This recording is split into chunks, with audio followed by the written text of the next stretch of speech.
when you're facing adversity and you're being stereotyped for your mental capacity or just stereotyped because you're homeless,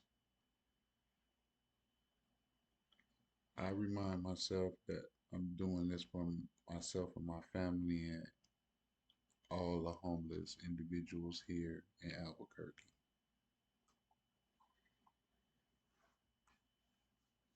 Uh, not doing this for followers or I never intended to be doing this type of content, but I'm glad I am.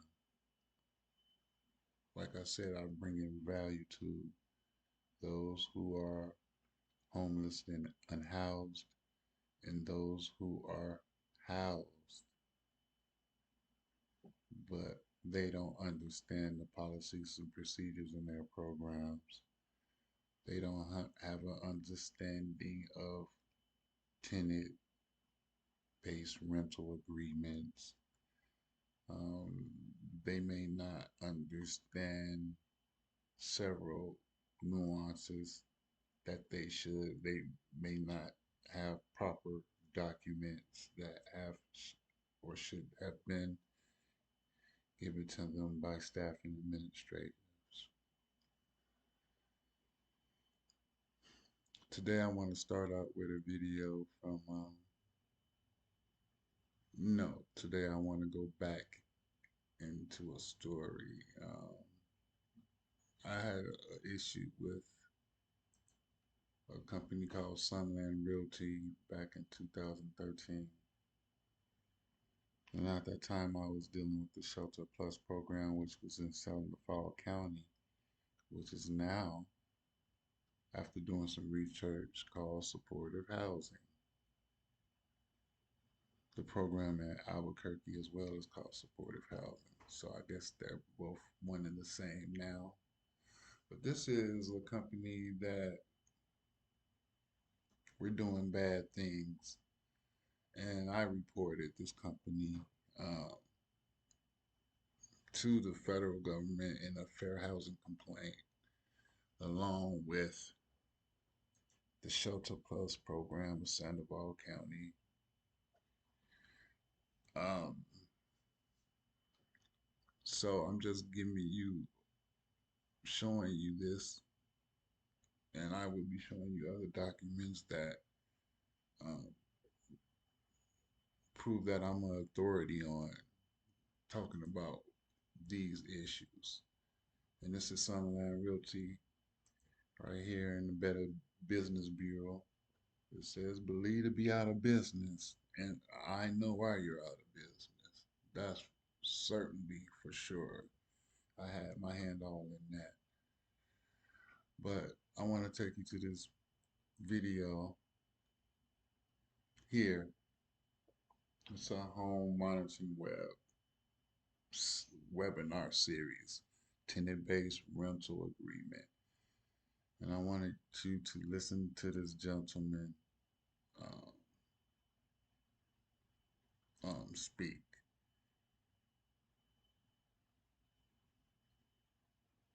Tenants that are assisted.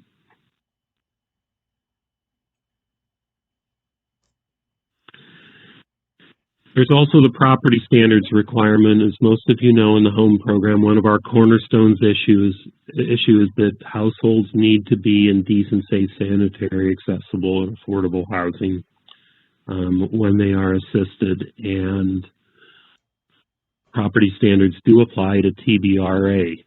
Now, for those of you who are on Tuesday's call where we said HQS is no longer used in other parts of the program, the Section 8 Housing Quality Standards, HQS, still do apply to TBRA activities, but that is the only activity type in the home program that continues to use Section 8 HQS. Those are minimum criteria.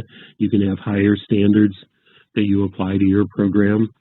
The units must be inspected at initial lease-up and pass those standards, and they must be re-inspected annually during the term of assistance. So, So, in my situation here, I just want to say that I'm gonna just get straight to the point. Our housing unit hasn't been inspected since 2020. And if you think about it, why would I say that? Well, COVID was going on during that time.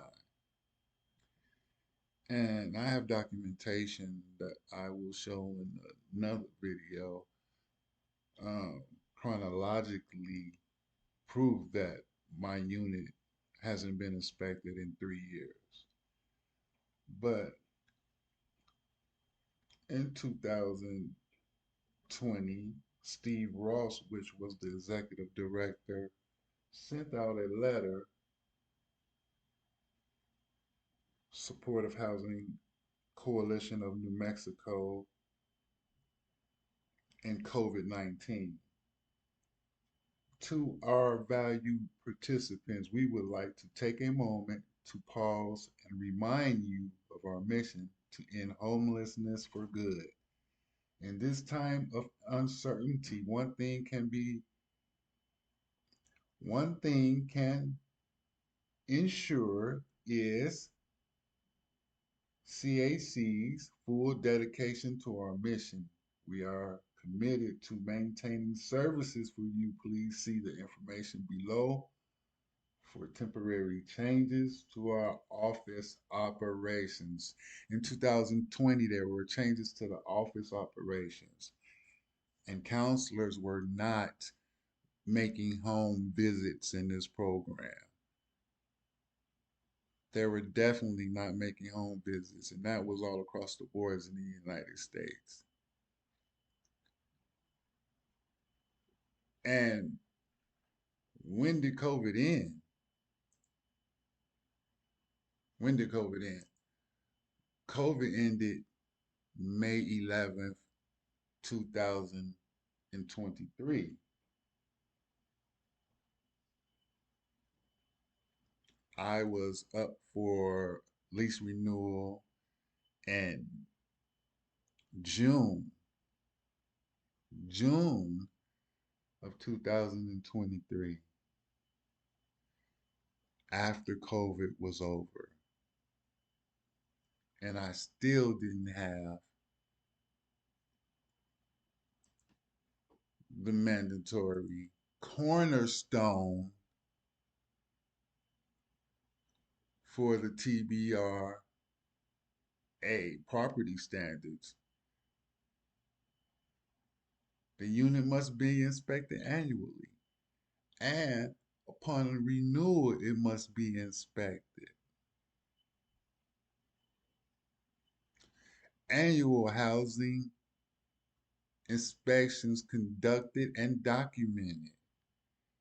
I don't have documentation of an inspection being done in my unit. TNC management doesn't have a document since 2020 because Supportive Housing Coalition, myself, and TNC management are supposed to sign and date all HQS inspections. All XQS inspections. So, like I said, I've done this before, and I know that I've done nothing wrong, and I'm not trying to hide anything with my two additional children. Supportive housing is not giving me an opportunity to speak uh, as the policies and procedures state in the grievance and appeals process. They won't let me speak Because if you let me speak,